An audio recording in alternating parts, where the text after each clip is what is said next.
You're watching Outdoors Delmarva, presented by Gateway Subaru. Higher standards. Lauren, I've been waiting all show for this segment because it's all about eagles. Wait, I thought you were a Las Vegas Raiders fan. Hold up, you're not going to start spelling, are you? No. I'm talking about bald eagles, the kind that we saw at last weekend's Eaglefest at Blackwater National Wildlife Refuge. Okay, good, because I didn't think you knew how to spell eagles anyway. E-E-G-U-L-L-S. Duh. This is one of over 570 national wildlife refuges throughout the country. There's at least one in every state in the U.S. and several U.S. territories. And you're here today to celebrate birds of prey, and in particular bald eagles. This refuge was established in 1933. Long ago, the eagle population was very low. Back in the 60s and in the 70s, there was only about 500 nesting pairs of bald eagles in the lower 48. And now we're up to somewhere around over 300,000 individual bald eagles. So we like to celebrate bald eagles here on the National Wildlife Refuge. It's also our national symbol. National Wildlife Refuge system, our mission is to protect, conserve, and enhance fish, wildlife, and habitat for the continuing benefit of the American people. So our job is to look out for the animals and the habitat. So what we like to do is get people out, because as you know, knowledge doesn't always equal behavior. So what we try to do is we educate the public about what is a National Wildlife Refuge, why are we here, what do we do, how do we do it, when do we do it. So this gives us a chance to talk to the public about who we are and what we do, but it's also a chance to educate them on some of these animals like bald eagles. A lot of times people don't get a close-up personal look at a bald eagle, but when you bring somebody like Mike Callahan in here who has a bird in hand and people can get up close and see this magnificent bird, a lot of times that knowledge and that behavior starts to change just because of the education, the interpretation we can give to the public. So hopefully they look at these areas and say, these are important to us.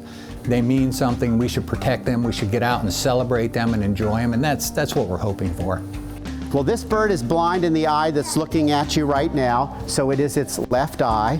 It was found in Madison, Wisconsin in a pool in someone's backyard. It gets its name not from being nothing on the top of its head, but in the Old English language, bald, spelled B-A-L-D-E, meant white. We were sharing live birds of prey, and they were an eastern screech owl, a barn owl, a red-tailed hawk, a barred owl, and a bald eagle, all non-releasable rehab birds that are used in education to help share with students, and in this case, adults as well, when we attend special events like Blackwater National Wildlife Refuge's Eagle Festival. That's an annual event every year. Seeing an animal close up like this gives them a better perspective of what it really looks like, what it sounds like if it makes the sound, and since we're so used to seeing things virtual or on screen today, they see it in person and it makes a better connection to them and maybe hopefully a better idea of what they can do to help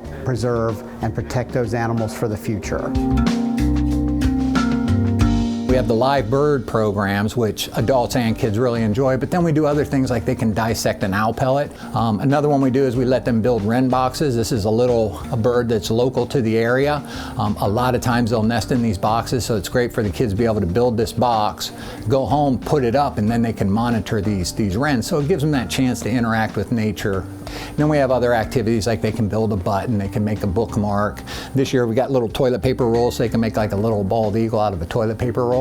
So we try to have activities for the kids, and then a lot of refuges you're allowed to hunt and fish. So the other thing is we like to introduce them to some of these other pursuits, these consumptive activities, as we say, like hunting. So we've got an inflatable hoverball range where the kids are using sort of like a foam tipped arrow and they're shooting at balls that are sort of floating there. And then we've also got a BB gun range where National Wild Turkey Federation sets up a BB gun range, and people have a chance to shoot a BB gun at a target. Whether they ever become hunters, who knows, but it gives them a chance to experience something else. So this is just to get them out, get them experiencing things, and it takes that anxiety away.